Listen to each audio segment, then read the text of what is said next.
adentro se manejaban secretos muy importantes. Pueden entrar solamente los miembros de la familia muy cercana. ¿A dónde estamos yendo, no? Porque tanto control te empieza a agarrar como un miedo. Que tampoco tenían permiso para escribirles y decirles dónde se encuentran. Había un acuerdo de Los extranjeros se aprovecharon del caos. Tú eres la persona que ha estado en una de estas ciudades. Cuéntanos. Soy muy mala espía. Soy muy mala espía, creo que me van a despedir. Y a mí me suena como a Artuditu, ¿no? Es algo como muy de ciencia ficción.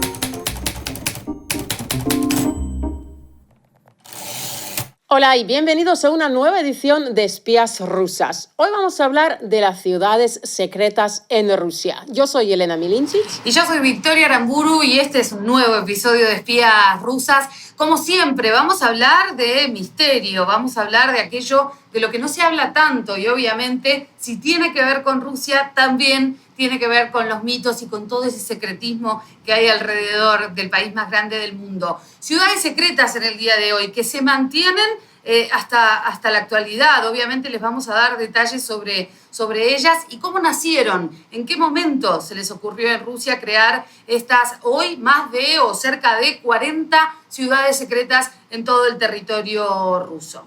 Para explicar un poco de qué se trata, porque supongo que no todos habían escuchado hablar sobre este tema, se trata de ciudades que hasta los años 90, hasta el 94, nadie sabía que existían, o sea, ni siquiera existían en los mapas.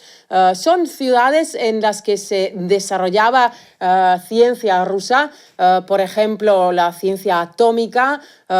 Son sitios en los que se gestionaban los residuos atómicos radioactivos y también sitios en los que se encontraban importantes bases militares. Como bien ha dicho Vicky, en este momento se trata de 38 ciudades alrededor del país y están bajo el control o del Ministerio de Defensa o de Rosatom, que es la agencia de la física atómica rusa, o de Roscosmos, que es la agencia espacial rusa.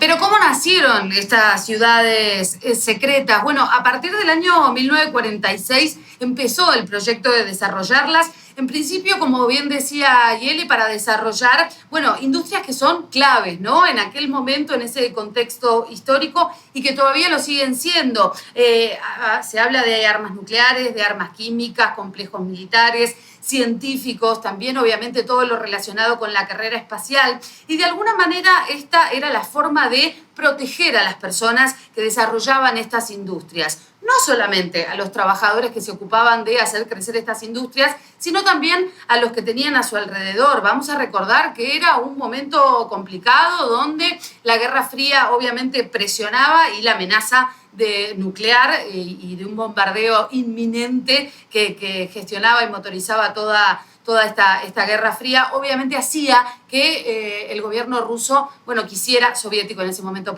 quisiera proteger a esta parte de la sociedad que hacía crecer las industrias. Más o menos vivían en estas ciudades entre 35.000 y 100.000 personas.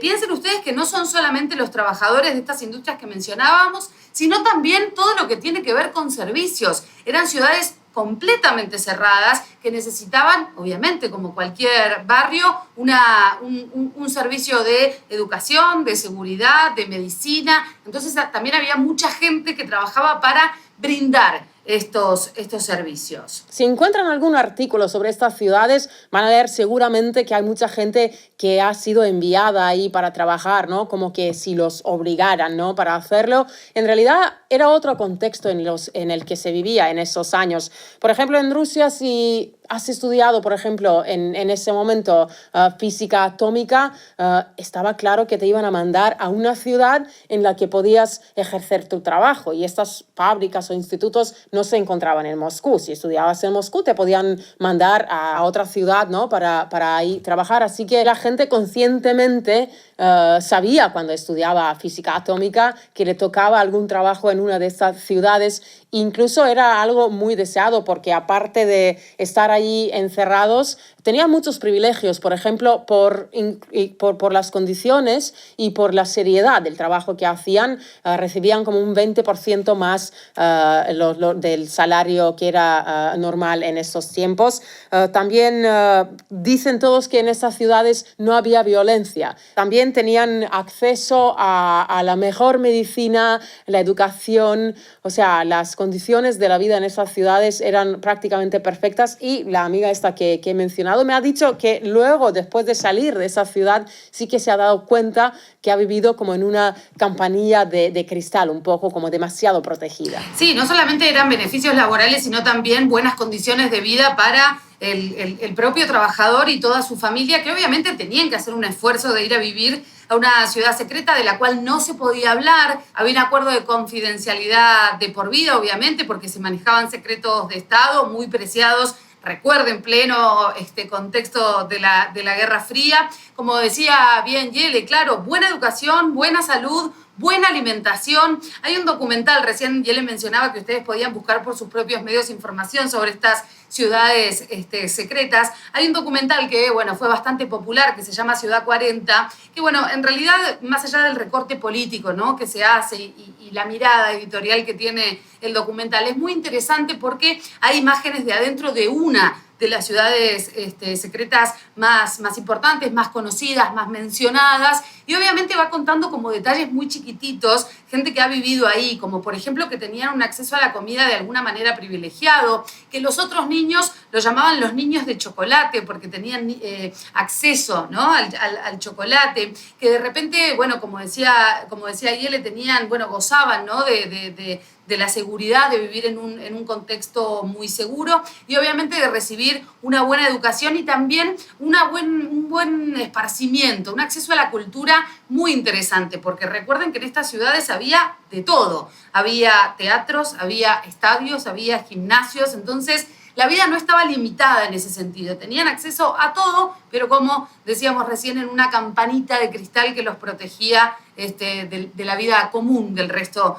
de los soviéticos. Como hemos mencionado, son 38 de estas ciudades en este momento y todas tienen diferentes niveles de seguridad. O sea, en algunas se pueden visitar, incluso hay excursiones para la gente que quiere ir a visitarlas. No puedes entrar solo así como si fuera nada, pero con un pase se puede entrar.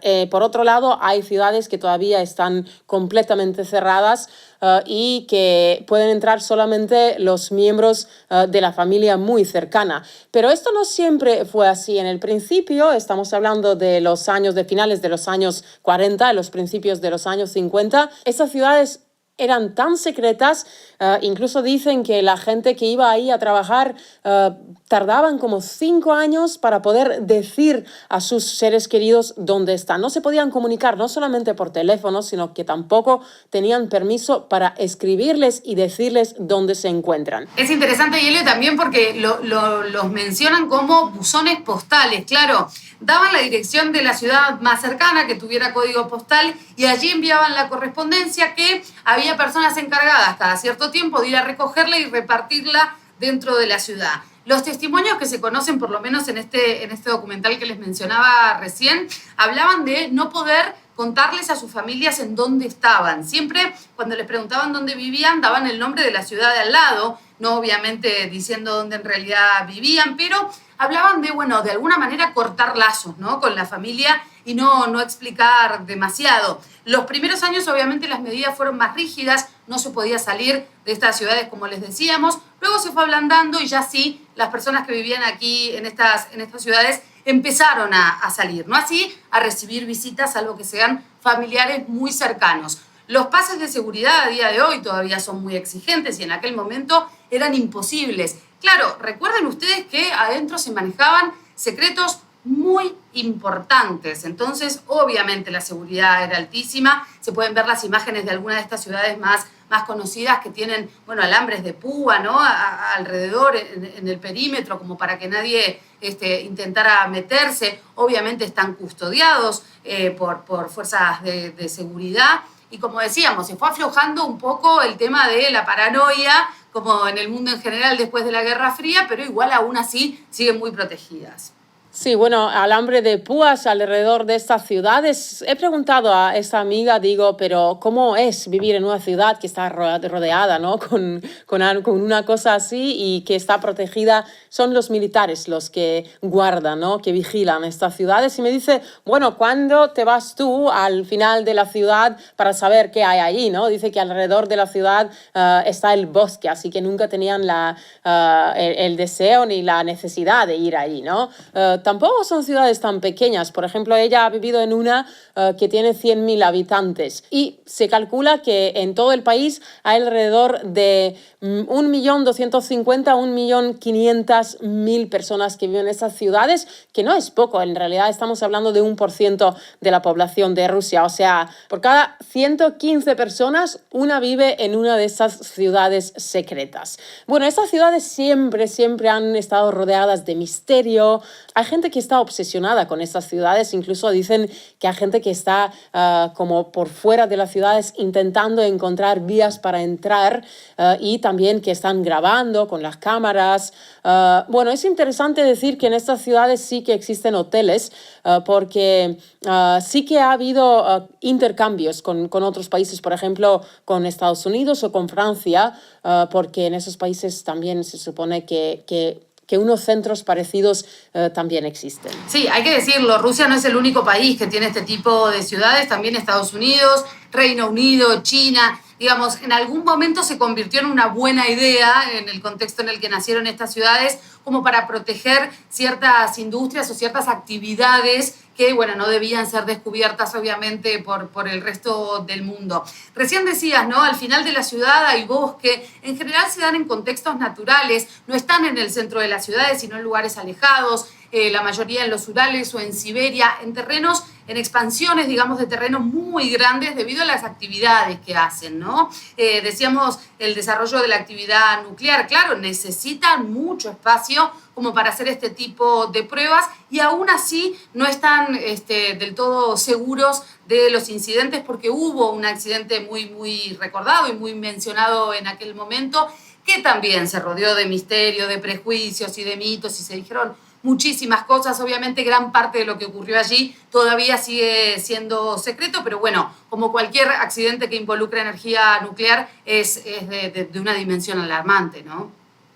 Bueno, no solamente se trata de la energía nuclear, por ejemplo, hay una ciudad que se dedicaba al lanzamiento de satélites. Estamos hablando de la ciudad que se llama Kapustin Yar y es de ahí de donde partieron los primeros 2 perros que se fueron al espacio, de los que nadie sabe nada porque no han llegado tan lejos como Belka y Strelka.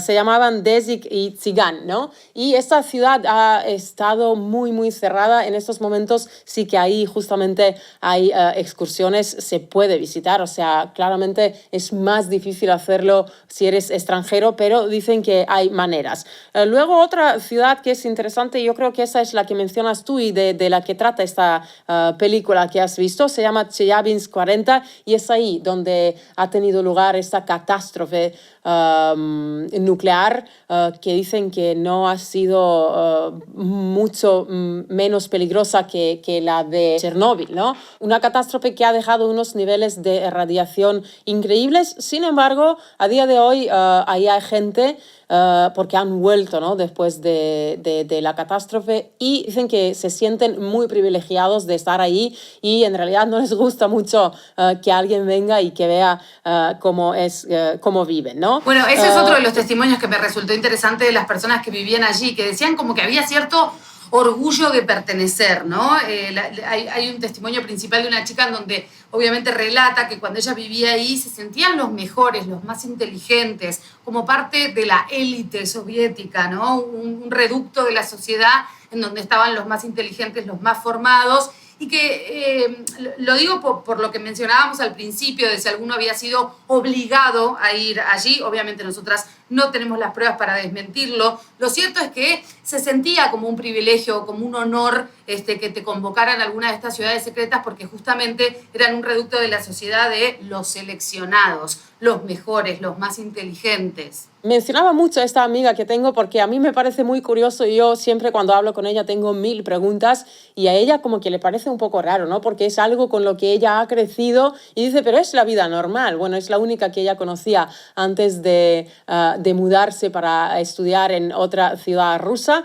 Hay solamente una cosa que me pareció muy curiosa que me ha dicho ella, porque claro, es que acabamos de mencionar este accidente que ha ocurrido en una de esas ciudades en la que ha vivido ella también. El instituto que se encuentra ahí es de la física atómica. Entonces me dijo, bueno, no me acuerdo de mucho, pero cuando crecí me di cuenta que una cosa con la que jugaba todo el rato era un aparato que medía la radiación. Así que a ella eso le parecía normal cuando era pequeña. Para mí es una cosa impresionante, ¿no? Sí, de Pero alguna en manera, general están... de alguna manera es como vivir en una realidad paralela, ¿no?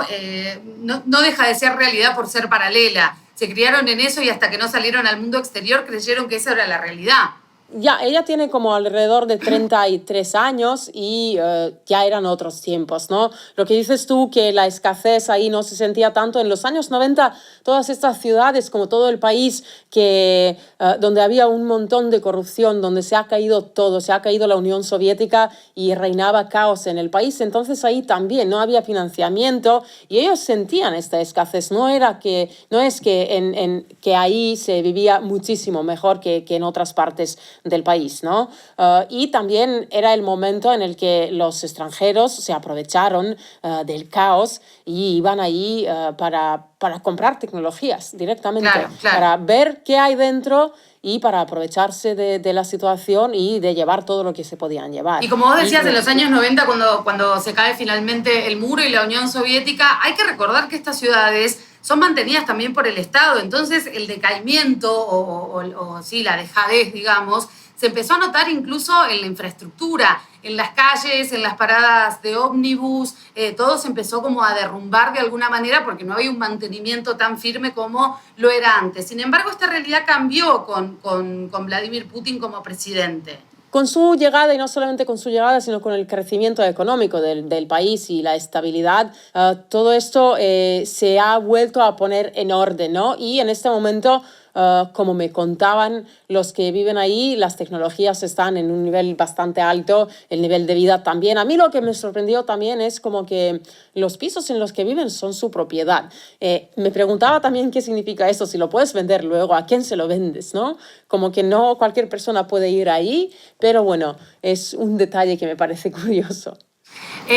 Vamos a contarles en unos minutos nada más si alguna de nosotras dos estuvo alguna vez en una de estas ciudades secretas. Pero antes les vamos a recomendar que se suscriban a nuestro canal de YouTube si quieren estar pendientes, obviamente, de todos los materiales que sacamos a lo largo de la semana. Nos pueden contactar a través de todas nuestras redes sociales, obviamente todos los mensajes que nos mandan, las sugerencias, los saludos, todo lo leemos porque nos parece muy importante recibir el apoyo que nos dan día a día.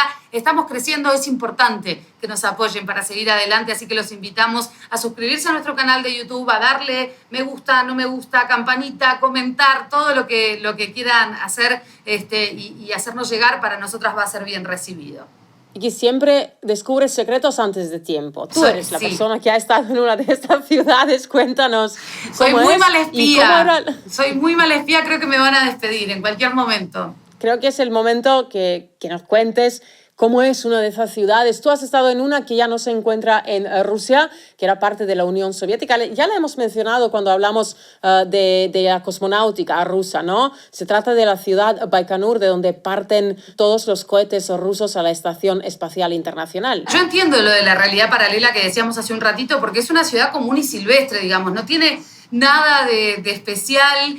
Sí, claro, hay muchos controles para entrar y obviamente uno siente como esa presencia del control, pero lo más llamativo que hay ahí es que, claro, como la base espacial ya se está casi mudando a territorio ruso, va a dejar de funcionar ahí, obviamente uno ve las huellas del desarme, ¿no? Es una ciudad que está plenamente conectada por trenes, hay muchas de esas vías que hoy por hoy están en desuso, eso da como toda una sensación de, no diría abandono, pero sí de a poquito se va a ir disminuyendo, incluso mucha gente de la que vive ahí y que trabaja en pos de la base, ya está pensando en mudarse, en irse de Baikonur, porque obviamente el trabajo también va a decaer muchísimo una vez que la base deje de funcionar. Es una ciudad... Pero ¿cómo era el viaje a esta ciudad? Eso es lo interesante, ¿no?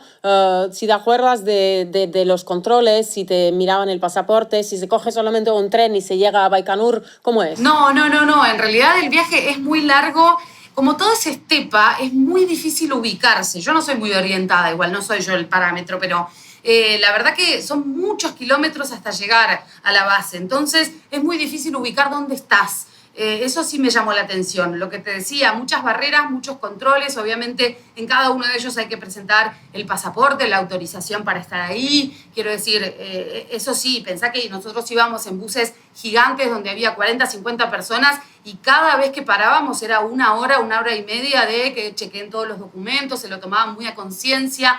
Y eso también a uno le empieza a dar la sensación de a dónde estamos yendo, ¿no? Porque tanto control te empieza a agarrar como un miedo. Pero sí, eso es lo que te puedo contar. Controles muy estrictos y obviamente todo estepa te llevaban y era imposible ubicarse. Sin señal de celular, de móvil, lo cual complicaba bastante el trabajo. Me acuerdo que había que acercarse a un lugar puntual en donde había señal, también para mandar el material de nuestro trabajo. Eso me llamó la atención. Pero bueno, sí, hay todo un halo de misterio. Uno siente que se está metiendo en un lugar no prohibido, pero sí secreto. Eso me parece interesante porque también pregunté a esta amiga si tenían celulares en la ciudad en la que vivía ella y me dijo que sí, que todo funciona perfectamente. Supongo que Baikonur sí que es un poco diferente, ¿no? Porque digo, como que cada de estas ciudades tiene diferentes sistemas de seguridad y tiene diferentes niveles de importancia. Y la ciudad que he mencionado, que se llamaba Arzamas 16, también... sí, es interesante. Todas estas ciudades tenían un nombre y luego un número. Así que a mí me suena como a R2-D2, ¿no? Es algo como muy de ciencia ficción, ¿no? O sea, Chelyabinsk 40, Kapustin Yar 1, Arzamas 16 o Arzamas 75, que luego todos han cambiado de nombre y ahora tienes como nombres normales, ¿no? Como si fuera una ciudad normal. Pero que digo, que también ahora figuran en los mapas, ¿no? Que antes no era el caso. Pero esta ciudad de la que estoy hablando ahora puntualmente es interesante porque no se construyó desde cero. Ahí siempre existía un monasterio y era una cosa muy importante para los fieles ortodoxos y bueno, durante una época, la época soviética, eso se había perdido un poco, pero ahora han vuelto y dicen que es súper difícil de entrar si quieres visitar a alguien, que no puedes entrar solamente si eres muy cercano de la familia, pero si tienes un pase para ir a visitar el monasterio, puedes entrar. O sea, es una cosa súper rara porque me contaron también que es una convivencia muy rara de los científicos y los fieles que en realidad no compaginan mucho. Es raro, ¿no? Pero bueno, si se puede dar esa convivencia, no perdamos la esperanza. Cualquier convivencia es posible. Yo quería recomendarles a los que quieran saber algo más o les haya interesado este tema, bueno, no solamente este documental, que aclaro, más allá del recorte político que se hace y la mirada editorial es interesante de ver, y también si les interesa la ficción, porque hay una película de Christopher Nolan que a mí particularmente me genera mucha admiración, que se llama Tenet, que también está basada en estas ciudades secretas y también es interesante, abordada, ¿no?, desde el lado de la ficción. Hay mucho para leer, hay mucho para encontrar, hay algunas imágenes que ustedes pueden ver en internet, siempre con la recomendación de hacer a un lado el recorte político, el editorial, que ya saben ustedes, y si nos siguen hace tiempo, saben que nosotros siempre aclaramos. Todo lo que tenga que ver con Rusia está rodeado del prejuicio, del misterio y del mito. Así que hay que estar muy atento a la hora de mirar este tipo de material, pero obviamente que se lo recomendamos porque es muy interesante. Justamente por eso estamos nosotras dos aquí, para derrumbar todos estos mitos que habían escuchado sobre Rusia, sobre la Unión Soviética y la Rusia moderna. Bueno, espero que hayan disfrutado este episodio de Espías Rusas. Nos pueden seguir en todas las redes sociales y también en YouTube, suscribirse a nuestro canal, que es una cosa que nos ayuda a crecer. Gracias por escuchar.